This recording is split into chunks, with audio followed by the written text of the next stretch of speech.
atau yang dikenal secara profesional sebagai Seni Simon Akhir.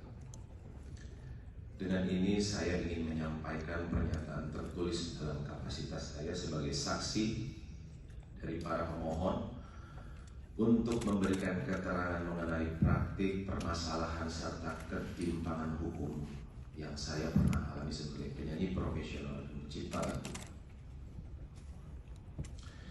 Saya adalah seorang pelaku pertunjukan yang telah berkarya lebih dari 2 dekade, serta mungkin dikenal publik sebagai, di waktu yang lalu sebagai mantan atau pendiri dan vokalis utama grup musik band Krispati. Saya turut membesarkan nama grup tersebut dan menjadi bagian penting dalam perjalanan berbagai lagu yang sampai saat ini dikenal luas oleh masyarakat. Namun saya secara pribadi telah mengalami bentuk ketidakpastian hukum yang sangat meresahkan dan membuat tidak nyaman, yang membuat saya kehilangan rasa aman dalam menjalankan profesi saya sebagai penyanyi. Jauh sebelum ada masalah ini berlangsung, pada awal perjalanan saya sebagai penyanyi solo, setelah saya dikeluarkan secara sepihak dan tidak lagi menjadi bagian dari grup band musik Krispati, saya pernah dilarang secara lisan untuk menyanyikan lagu-lagu Krispati, kecuali jika saya membayar 5 juta per lagu. Larangan ini disampaikan oleh pihak band Krispati yang saya duga kuat dilakukan atas permintaan saudara Badai sebagai pencipta utama lagu-lagu tersebut. Situasi ini semakin rumit ketika saudara Badai sendiri keluar dari band Krispati. Setelah tidak lagi menjadi bagian dari grup, saudara Badai justru melayangkan somasi kepada band Krispati. Dan secara terbuka melalui media sosial dan pemerintahan nasional menyatakan larangan terhadap Krispati dan juga saya secara pribadi untuk menyanyikan lagu-lagu ciptaannya.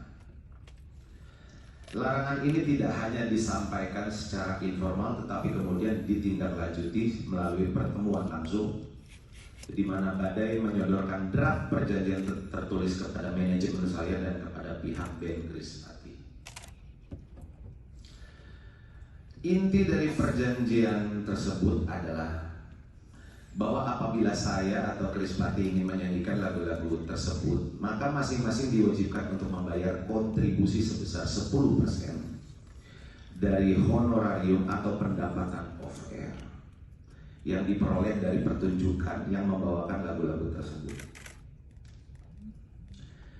Hal ini menunjukkan bahwa tafsir mengenai adanya kewenangan untuk melarang orang lain, termasuk saya pihak yang punya jasa turut membesarkan dan mempopulerkan lagu, berasal dari saudara Badai sendiri, dan bukan merupakan kesepakatan kolektif ataupun hasil mekanisme hukum yang pasti.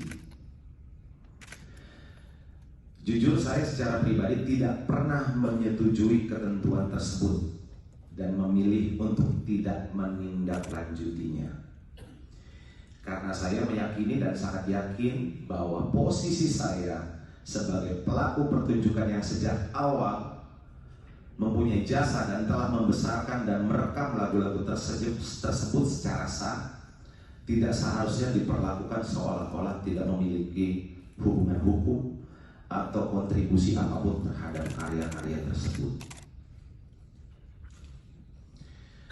Padahal, yang mulia Majelis Hakim yang terhormat, suara saya adalah versi yang masih digunakan dan diperdengarkan di berbagai platform, radio, mall, swalayan, hingga hari ini. Saya adalah bagian dari rekaman asli yang membuat lagu-lagu tersebut dikenal dan dicintai masyarakat. Saya memahami bahwa dalam praktiknya untuk membawakan suatu lagu dalam suatu pertunjukan tidak diperlukan izin langsung dari pencipta, karena royalti atas pertunjukan tersebut akan dibayarkan oleh penyelenggara kepada lembaga manajemen kolektif nasional sesuai mekanisme yang telah diatur dalam ketentuan perundang-undangan yang berlaku. Saya ingin menegaskan sekali lagi bahwa saya sangat menghormati hak dan peran para pencipta lagu, karena kebetulan yang mulia saya juga menciptakan lagu. Saya juga sangat mendukung keadilan yang layak bagi para pencipta, karena saya juga seorang pencipta. Namun polemik ini telah bergeser dari ruang keadilan menuju dominasi sepihak, di mana pelaku pertunjukan atau seorang penyanyi seperti saya yang secara sah berkontribusi membesarkan lagu justru bisa dilarang atau bisa dibatasi secara sewenang-wenang oleh pihak yang merasa memiliki hak atas lagu tersebut. Kami para penyanyi sangat menyadari dan sangat-sangat mengakui bahwa keberhasilan kami, karir kami dalam dikenal luas oleh masyarakat tentu tidak lepas dari kekuatan lagu yang kami bawakan, lagu yang diciptakan dengan sepenuh hati oleh para pencipta. Itu harus kami akui. Namun dengan munculnya berbagai persoalan hukum seperti yang banyak teman-teman alami, saya merasa seolah-olah peran dan jasa kami sebagai penyanyi dalam membesarkan lagu dari nol hingga diakui dan dikenal banyak masyarakat sama sekali seperti tidak diakui jasa kami. Lagu yang kami hidupkan melalui suara, emosi, kini menjadi sumber ancaman hukum. Seolah-olah kontribusi kami tidak pernah ada.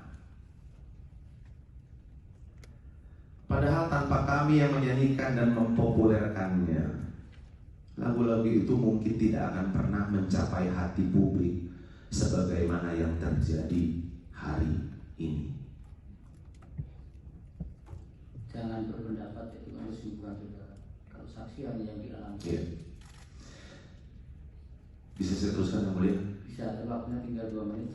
Saya tidak bisa membayangkan sebagai orang yang turut membesarkan grup musik dan karya-karyanya, saya justru dilarang membawakan lagu-lagu tersebut karena kesenjangan atau permasalahan pribadi antar perorangan. Permasalahan ini kemudian digiring ke ruang publik, di mana pihak-pihak tertentu menggaungkan bahwa untuk membawakan dan mempertunjukkan lagu harus ada izin langsung dari pencipta. Hal ini tentunya sangat tidak adil, terutama bagi pelaku pertunjukan di seluruh Indonesia yang bahkan tidak memiliki hubungan atau akses langsung terhadap pencipta lagu tersebut. Padahal saya sendiri yang mulia, yang juga merupakan pencipta lagu, justru sangat merasa bangga dan terhormat apabila lagu saya dinyanyikan oleh orang lain, termasuk oleh masyarakat luas hingga berbagai daerah di Indonesia. Masalah pribadi di antara individu-individu yang sebelumnya bekerja sama dalam satu karya telah berubah menjadi kekacauan struktural dalam ekosistem musik. Dan di hal ini menimbulkan resiko yang lebih besar bahwa para pelaku pertunjukan lain seperti gitaris, pianis, saksofonis, drummer, bahkan backing vokal yang merasa memiliki kontribusi terhadap karya tertentu nantinya dapat berakibat melarang satu sama lain dan menuntut hak secara sepihak. Jika hal ini dibiarkan, ekosistem pertunjukan akan berubah menjadi arena saling membatasi, alih-alih kolaborasi.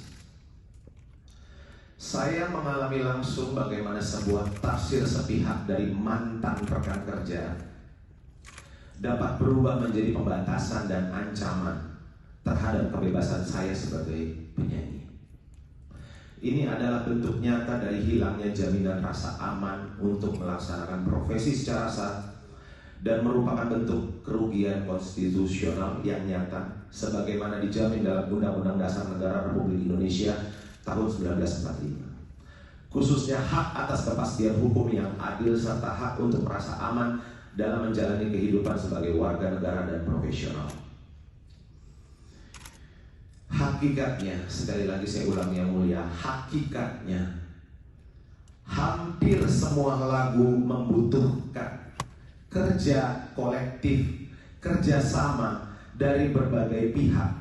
Musisi, penata musik, produser, bikin vokal, penata suara, kru, untuk bisa selesai diproduksi dan dikenal publik. Jika hak eksklusif atas lagu ditafsirkan sebagai kekuasaan mutlak yang dapat membatalkan kontribusi nyata para pelaku pertunjukan, maka bukan perlindungan hukum yang terjadi, melainkan ketimpangan. Saya berharap Mahkamah Konstitusi berkenan memberikan penafsiran konstitusional yang menjamin kami para penyanyi pelaku pertunjukan dalam kepastian hukum dan perlindungan yang adil, serta menyeimbangkan antara hak pencipta dan hak-hak pelaku yang lain yang telah berjasa dalam menghidupkan karya tersebut.